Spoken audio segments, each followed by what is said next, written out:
berlangsung kematian ibu seperti adanya anemia, kekurangan energi protein, dan juga kekurangan energi kronik. Kemudian di Indonesia sendiri berdasarkan data Riskesdas pada tahun 2018, prevalensi ibu hamil yang mengalami KLK sebesar 17,3%, di mana program pemerintah di Pusat Kesehatan Masyarakat Puskesmas berusaha memantau status gizi ibu hamil dengan kunjungan antenatal minimal 4 kali selama kehamilan. Kemudian di sini ibu hamil membutuhkan tambahan energi protein, vitamin, dan juga mineral untuk mendukung pertumbuhan janin dan juga proses metabolismenya. Kemudian ibu hamil yang mengalami kekurangan gizi akan menderita kekurangan energi kronis sehingga akan berakibat buruk terhadap keadaan fisiknya. Selain itu, ibu hamil yang mengalami kekurangan gizi berisiko melahirkan bayi dengan berat badan rendah sebesar 2-3 kali lebih besar dibandingkan ibu hamil yang tidak mengalami kekurangan gizi, dan juga kemungkinan meninggal bayi sebesar 1,5 kali lipat. Mengingat besarnya masalah yang ditimbulkan akibat gizi buruk pada balita dan angka kematian ibu tersebut, maka diperlukan penanganan yang adekuat, juga diperlukan penguatan sistem surveillance gizi yang telah ada, di mana seluruh kegiatan surveillance, kegiatan yang perlu dikuatkan, ditingkatkan pada tahap puskesmas, terutama berupa seperti pengumpulan data, pengolahan dan penyajian data, analisis dan interpretasi data, pelaporan dan juga penyebarluasan informasi. Nah, maka terkait itu diperlukan aplikasi teknologi informasi dan komunikasi untuk memperkuat pelaksanaan surveillance gizi yang telah berjalan. Dengan aplikasi ini diharapkan surveillance gizi bisa berjalan dengan cepat, akurat, lengkap, dan juga berkesinambungan. Oke, selanjutnya di sini ada tujuan praktikum, di mana tujuannya untuk merancang aplikasi kuesioner surveillance gizi ibu hamil dan juga untuk melaksanakan screening dan juga deteksi dini risiko kekurangan gizi pada ibu hamil. Di sini juga ada manfaat praktikumnya, yaitu ingin melakukan pengumpulan data mengenai gizi ibu hamil melalui kuesioner yang ada di aplikasi ini.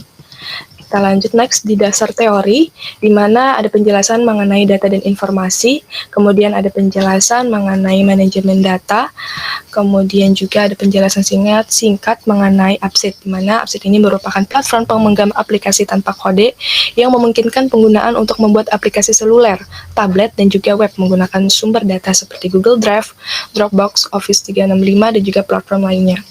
Kemudian, aplikasi ini juga bersifat dinamis dan dapat digunakan di seluruh perangkat atau browser seluler. Desain antarmuka aplikasi menggunakan template UX untuk membuat peta, kalender, dashboard, dan lainnya. Kemudian di sini ada hasil dari praktikum yang mana ada alat-alat dan bahan yang disiapkan, yaitu untuk alat sendiri ada laptop, kemudian jaringan internet, handphone, dan juga untuk bahannya sendiri di sini ada data spreadsheet, Gmail ada Google Gmail, kemudian Apsit.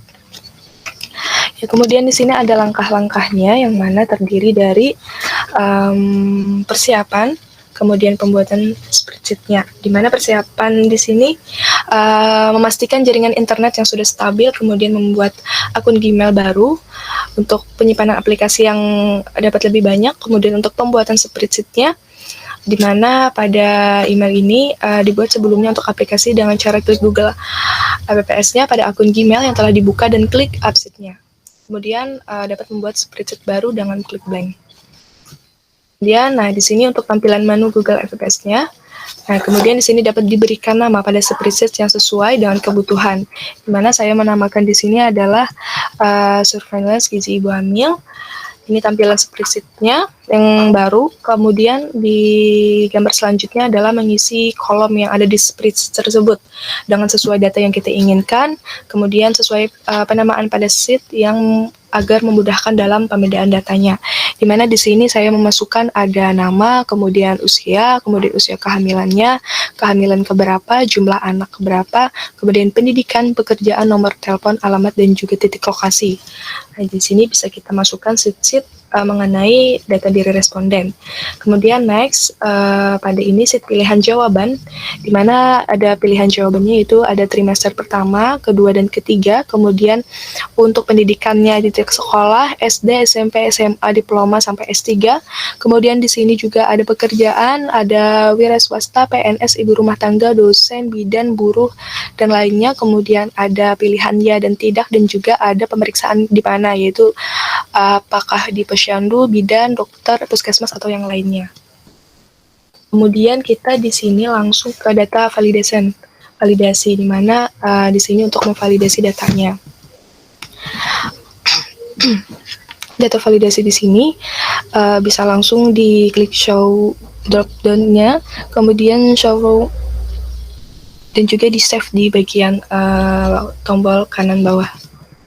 Kemudian pada select data range juga diisi yang mana pilihan-pilihan yang memiliki jawaban-jawaban pertanyaan yang pilihan.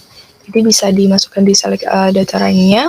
Kemudian selanjutnya adalah setelah data yang diinginkan sudah selesai diisi pada spreadsheet, maka selanjutnya mulai untuk membuat aplikasi dan membuka website Upsheet-nya.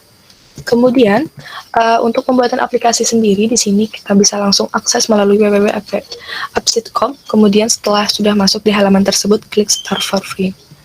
Ya, seperti ini tampilannya halaman Upsheet awalnya. Kemudian pilih login untuk masuk ke Upsheet-nya sendiri. Kemudian langsung ke bagian sini. Jika sudah login pada aplikasi Upsheet-nya, maka selanjutnya klik My Apps pada menu dan klik Make a New App untuk membuat aplikasi yang baru. Setelah pada menu My Apps di sini, selanjutnya kita ke Create a New App, di mana di sini kita menamakannya yaitu Surveillance Gizi Ibu Hamil.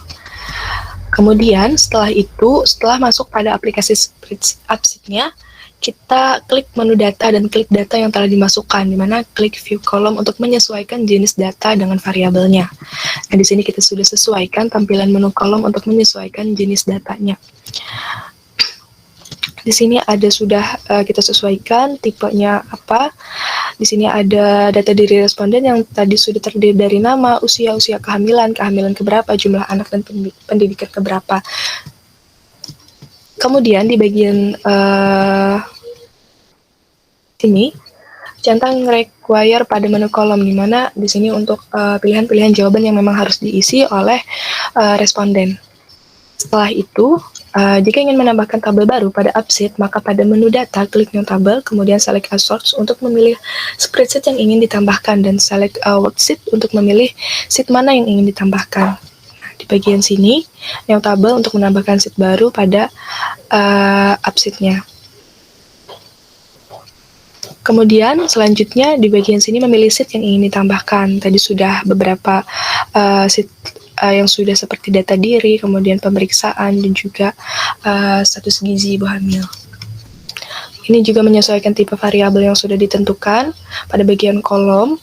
Kemudian pada bagian centang require-nya yang mana-mana saja yang wajib untuk diisi. Nah, pada bagian ini menambahkan pada tampilan mobile yang ada di paling atas. Klik menu UX dan klik New View. Kemudian ubah view nama sesuai dengan yang diinginkan. Kemudian pada tampilan menu UX-nya seperti ini, di mana untuk mengkreasikan aplikasi sesuai yang diinginkan dan dapat mengklik display. Nah, kemudian di bagian sini adalah ikon-ikon yang dapat ditambahkan. Kemudian yang selanjutnya adalah agar dapat digunakan, aplikasi dapat dibagikan melalui link dengan mengklik menu share dan pilih link. Kemudian copy link tersebut dan siap digunakan. Dan juga dibagikan. Kemudian ini ada akses link Upsheet-nya. Kemudian pada bagian ini ada aktifkan allow user-nya. Kemudian aplikasi siap untuk digunakan dan juga dibagikan. Di bagian pembahasan di sini menjelaskan malnutrisi menimbulkan berbagai ancaman terhadap wanita, di antaranya melemahkan kemampuan wanita untuk melahirkan, lebih mudah terkena infeksi, dan juga kemampuan untuk bisa pulih dari penyakit itu lebih sedikit. Jadi perlunya penanganan yang lebih kuat dan juga surveillance kepada ibu hamil agar dapat mengurangi penyakit-penyakit atau mengurangi kematian ibu yang memang selalu tinggi sekali, agar dapat lebih di screening dan juga dapat memberikan manfaat yang lebih baik lagi kepada ibu-ibu sebelumnya, ibu yang memiliki riwayat penyakit yang telah dideritanya. Nah, kemudian pada bagian sini terdapat gambar aplikasi yang sudah dibuat di mana isian nama, kemudian usia kehamilannya trimester keberapa, kemudian kehamilan keberapa, jumlah anak dan sebagainya, kemudian pendidikannya apa, pekerjaan apa, nomor telepon, alamat dan juga titik lokasi. Di sini adalah tampilan menu data diri responden, di mana di sini dapat diisi oleh responden sesuai dengan kebutuhannya.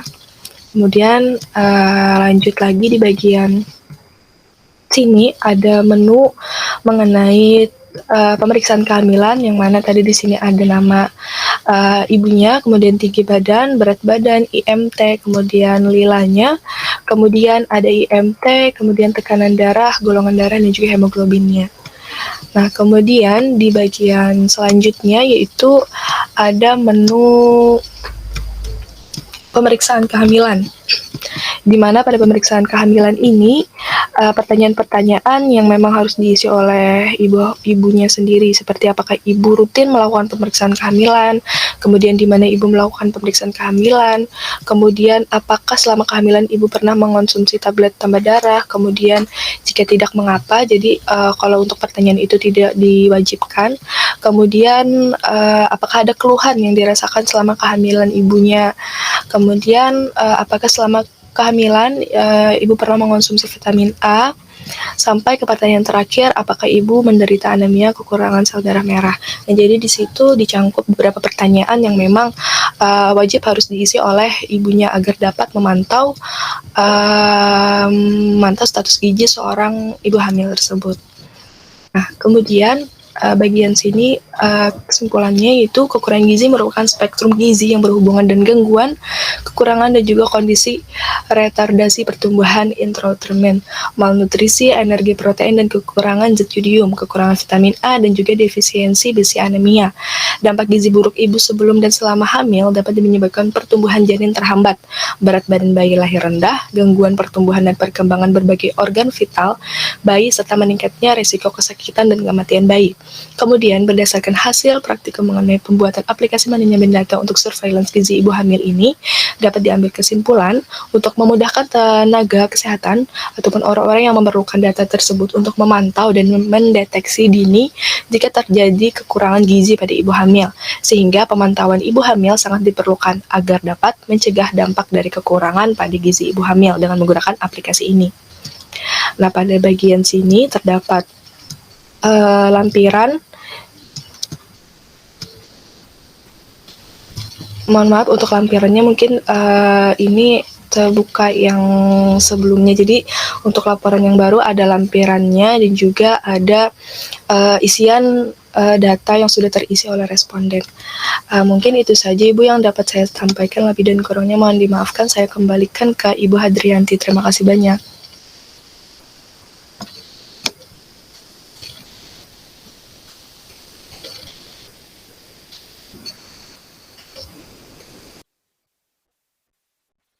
Ya,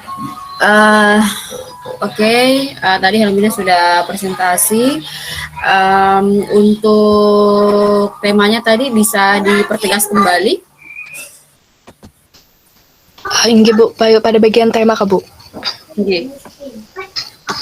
Inggih, berarti ulun tambahi inggih bisa Bu nanti ulun revisi pada bagian temanya. Inggih, kemudian ini